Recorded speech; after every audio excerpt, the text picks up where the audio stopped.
Live mint का article है और कह रहा है कि what the new wage rate index series means for salaries. देखिए, हमारे देश में एक लेबर ब्यूरो है, मिनिस्ट्री ऑफ लेबर के अंतर्गत यानी श्रम मंत्रालय के अंतर्गत एक श्रम ब्यूरो आता है। वो एक इंडेक्स रिलीज करता है और उस इंडेक्स का नाम है वेज रेट इंडेक्स। बात आती है वेज क्या होता है। वेज का मतलब है कि मजदूरों को जो मजदूरी मिलती है उसी को वेज कहते हैं इंग्लिश में, यानी वेज मतलब मजदूरी। तो एक मजदूरी इंडेक्स हर साल रिलीज होता था, उसी में कुछ बड़े पॉलिसी चेंज किए गए हैं और इसलिए ये करंट में न्यूज़ में है। तो चलिए समझते हैं। सबसे पहले अगर हम बात करें कि अभी चेंज क्या किया गया है, तो देखिए, पहले ये जो वेज रेट इंडेक्स आता था इसमें जो आधार वर्ष या बेस ईयर लिया जाता था ये 1963 65 लिया जाता था। अभी इसको चेंज करके 2016 कर दिया गया है। तो पहले बेस ईयर क्या होता था 1963 से 65 और अभी इसको बदलकर कर दिया गया है 2016।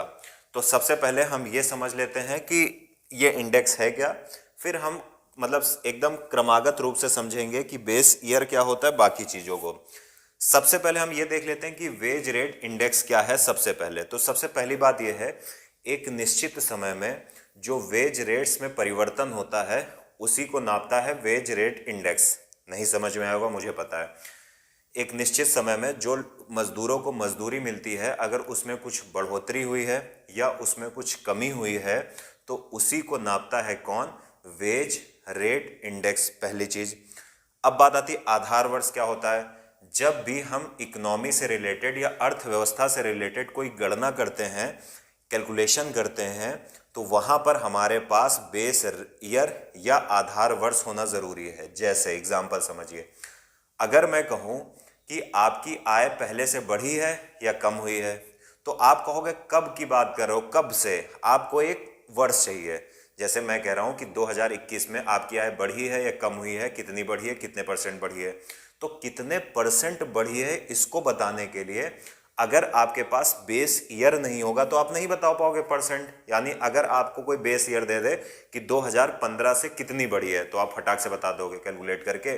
जो आय का गैप होगा उसको ऊपर रखोगे अपॉन जो भी आपकी पहले आय थी, मतलब अभी जो आय है वो रखोगे और फिर 100 से गुणा करके अपना परसेंटेज जो आप मैथ में फाइंड करते हो वैसे निकाल लोगे।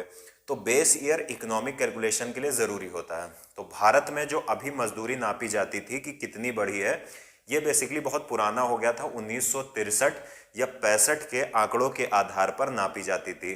तो समस्या क्या होता है कि जब आप बहुत पहले के आंकड़ों से इसको नापते हो तो मजदूरी बहुत ज़्यादा दिखाता है या परसेंटेज लगता है बहुत ज़्यादा बढ़ गया। एक एग्जाम्पल के तौर पे समझाता हूँ। इसको नापने में होता क्या है कि जैसे मैं एक एग्जाम्पल देता हूँ, शायद आप इसको समझ पाओ कि 1963 और 65 से मान लिया नापी जा रही है। अब 1963 और 65 में तो मजदूरी बहुत कम थी। अब अगर आप 2021 में देखोगे तो वो बहुत ज़्यादा दिखेगी। तो जब इसको कैलकुलेट करोगे तो बहुत ज़्यादा मजदूरी में बढ़ा हुआ परसेंट दिखाई देगा। तो ऐसा प्रतीत होगा कि मजदूरों की स्थिति बहुत अच्छी है, बहुत अच्छी मजदूरी मिल रही है, लेकिन ये गलत है। तो इसके लिए सरकार ने क्या किया है कि 2016 को कर लिया है बेस ईयर। अब क्या होगा कि जो मजदूरी का अंतर मापा जाएगा वो 2016 से अंतर मापा जाएगा, फिर उसका परसेंटेज निकालकर एक सही कैलकुलेशन हो पाएगा कि मजदूरी बढ़ी है या घटी है। जैसे मैं एक एग्जांपल देता हूं, जो वेज नापा जाता है उसमें बेस ईयर को 100 मान लिया जाता है। जैसे मैं बात करूं 2016 की, यहां पर 100 मान लिया।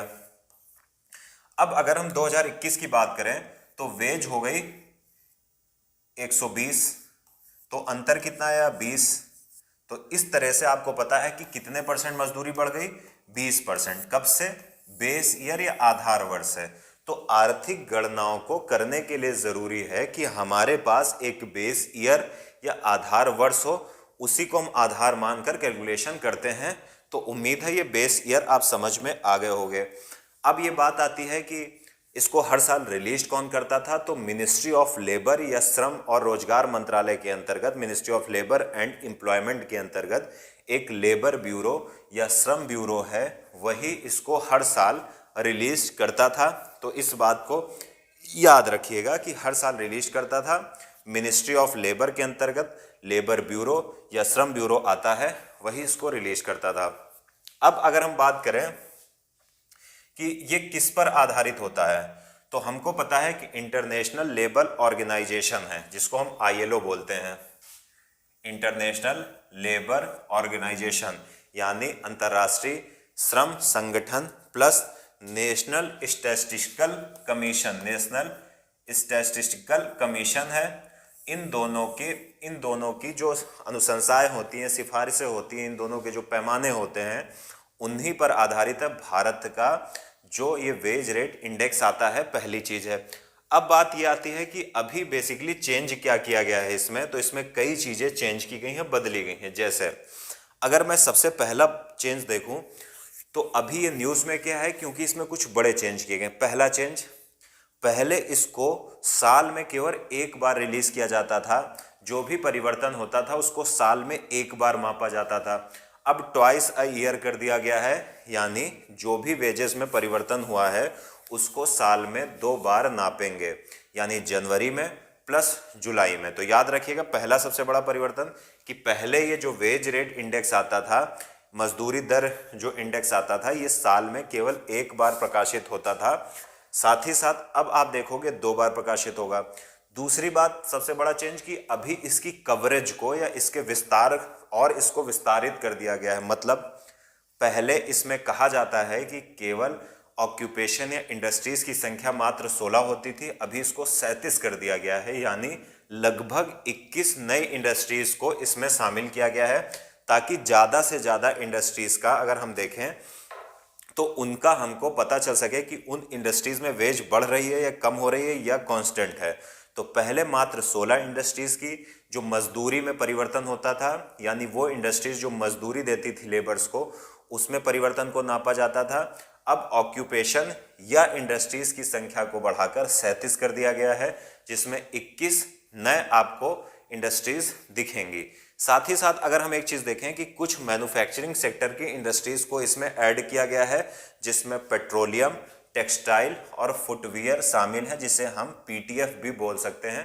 पी से पेट्रोलियम, टी से टेक्सटाइल और एफ से फुटवियर, यानी पीटीएफ। मैन्युफैक्चरिंग सेक्टर में 3 इंडस्ट्रीज को बढ़ाया गया है, पेट्रोलियम, टेक्सटाइल और आपका पेट्रोलियम हो गया, टेक्सटाइल हो गया और फुटवियर हो गया। साथ ही साथ आप देखोगे कि ऑयल माइनिंग इंडस्ट्रीज को इसमें जोड़ा गया है।